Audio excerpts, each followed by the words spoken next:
हाँ तो दोस्त, आपको पता है कि भारत क्या था और आप लोग इसे क्या से क्या बना दिए। नहीं पता है तो 2014 का पहले का जो भारत था, थोड़ा पता करिए कि पहले के भारत में आज के भारत में किस चीज़ का अंतर है। यही भारत है जहाँ के लोग मिलजुल करके रहा करते थे, मगर जैसे ही 2014 आता है और कोई नया सरकार बनता है, यहाँ पे मिलजुल करके रहने वाले मिलजुल करके नहीं रहते हैं, बल्कि हिंदू मुस्लिम का ही कार्ड खेलते हैं इस देश के अंदर। देशवासियों, जिस देश के लोग देश के बारे में न सोच करके जात पात के बारे में सोचते हैं ना, वह देश कभी आगे नहीं बढ़ता है।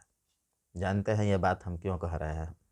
क्योंकि अपने भारत देश में ये जो सरकार अभी इस देश के अंदर चल रही है दोस्तों, ये सिर्फ देश में हिंदू मुस्लिम का कार्ड खेलने आई है, मंदिर मस्जिद का कार्ड खेलने आई है।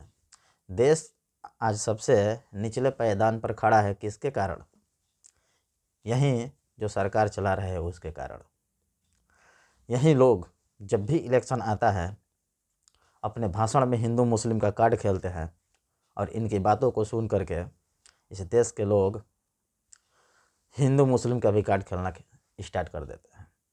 आज इस देश में मानव तस्करी बहुत तेज़ी से बढ़ गया है, लेकिन ये नेता लोग इस पर ध्यान न दे करके ये सिर्फ लूटने पाटने पर ध्यान दे रहे हैं। आज ये देश कर्ज में ढकता जा रहा है और ये नेता लोग सिर्फ इलेक्शन लड़ रहे हैं। इस देश से मानव तस्करी बहुत तेज़ी से हो रहा है, फिर भी इस नेताओं के कानों तक जू तक नहीं रेंगती है। देशवासियों, आप लोग नेता नहीं चुने हैं, आप लोग डकैत चुन लिए हैं। 2014 के पहले थोड़ा पता करिए कि भारत पर कितने रुपए का कर्ज था और आज कितने रुपए का कर्ज है। अगर नहीं पता है तो समझ लीजिए, इस देश में 146-47 करोड़ जनसंख्या रहता है ना, सब के ऊपर 4 लाख कर्ज हो गया। एक तरफ ये सरकार कर्ज ले रही है और लोगों को बता भी नहीं रही है कि हम किस लिए कर्ज ले रहे हैं। क्या ऐसा ही देश चलाने वाले मंत्री जी होते हैं जो अंदर ही अंदर देश को खोखला कर दे, और उनका साथ देने वाले जो इस देश के अंधभक्त हैं बोल रहे हैं कि देश आगे बढ़ रहा है? कैसे देश आगे बढ़ रहा है बे? एक सड़क बन रहा है, थोड़ा सा बिजली का जल रहा है, तुम लोग समझ रहे हैं कि विकास हो रहा है? ये सड़क कौन बनवा रहा है तुम लोगों को पता है? इस देश के लोग नहीं बनवा रहे हैं, बल्कि दूसरे देश के लोग बनवा रहे हैं। इस सड़क का जो टैक्स होता है, आधा इंडिया के लोगों को मिलता है और आधा जो बनवाता है उसको मिलता है। शायद इंडिया वाले भूल गए हैं कि आज ये हिंदुस्तान उस पायदान पर खड़ा है जिस पायदान पर पहले नेपाल और बांग्लादेश खड़ा था। इसका जिम्मेवार कौन है? इसका जिम्मेवार इस देश का कोई भी नेता नहीं है। जानते हैं इसका जिम्मेवार कौन है? इसका जिम्मेवार इस देश में रहने वाले 146-47 करोड़ जनसंख्या है, और खासकर वह जनसंख्या जो देश के बारे में न सोच करके अंधभक्ति दिखाती है इस देश के अंदर। तो अंधभक्ति दिखाने वाले जितने लोग हैं इस देश के अंदर, शायद मुझे लगता है कि इस देश से वो प्रेम नहीं करते हैं। अगर देश से प्रेम करते हैं तो सोच समझ करके अपने देश में मंत्री को चुनते। अगर इस देश में कोई रोजी रोजगार का बात नहीं करता है, कोई महंगाई के ऊपर बात नहीं करता है, और मंदिर मस्जिद के ऊपर अगर बात करता है, तो समझ लो वो इस देश में सिर्फ राजपाट करने आया है, इस देश को लूटने आया है, लूट करके अपना वो जेब भरने आया है, और इस देश के लोग लुटवाने के लिए उसे ले करके आए हैं देश में।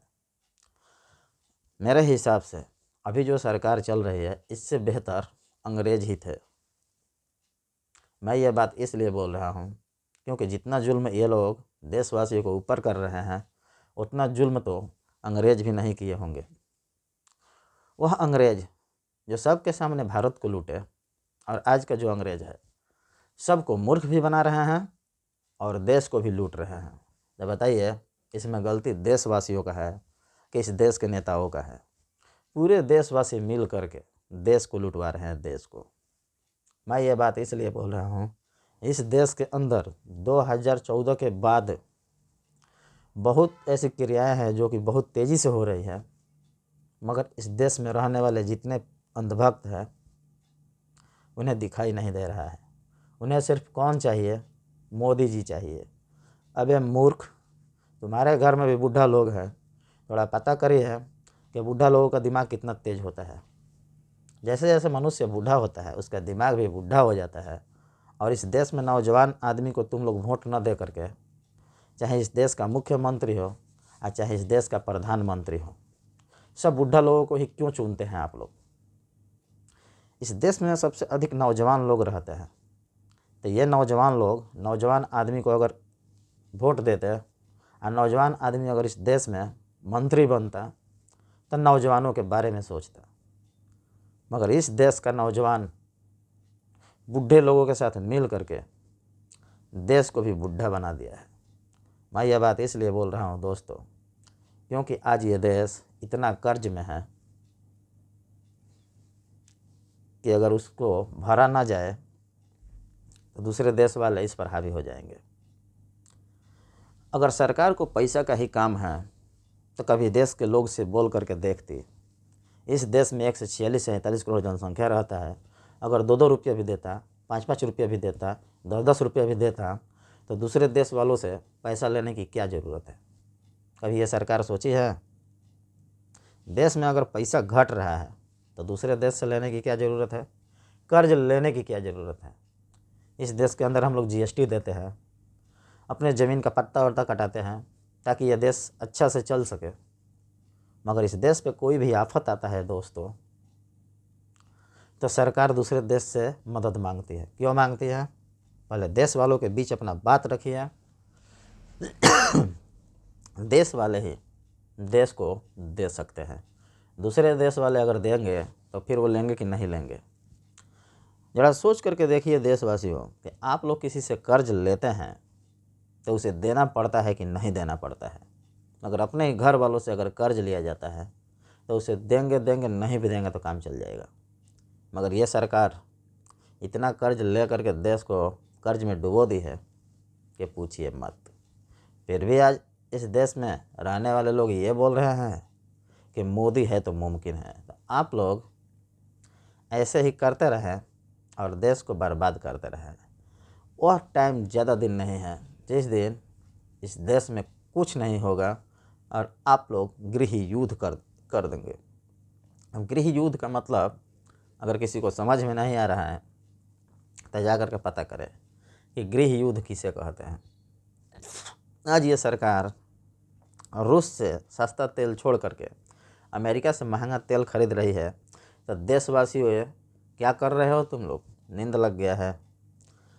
तुम लोग इस देश को भी डुबा दोगे, अपने भी डूब जाओगे। मैं आगे कुछ नहीं बोलना चाहता हूँ। मेरी बातों में अगर कोई दुख वाली बात है तो उसके लिए वेरी वेरी सॉरी। अगर बोलते वक्त मेरे से कोई गलती हुई है दोस्तों तो उसके लिए भी वेरी वेरी सॉरी। आपने समझ कर हमें माफ़ करें और मैंने जो बात बोला है उसे अमल करें और थोड़ा पता करें कि मैंने गलती बोला है या सही बोला है। दोस्तों मैं आगे कुछ नहीं बोलना चाहता हूँ।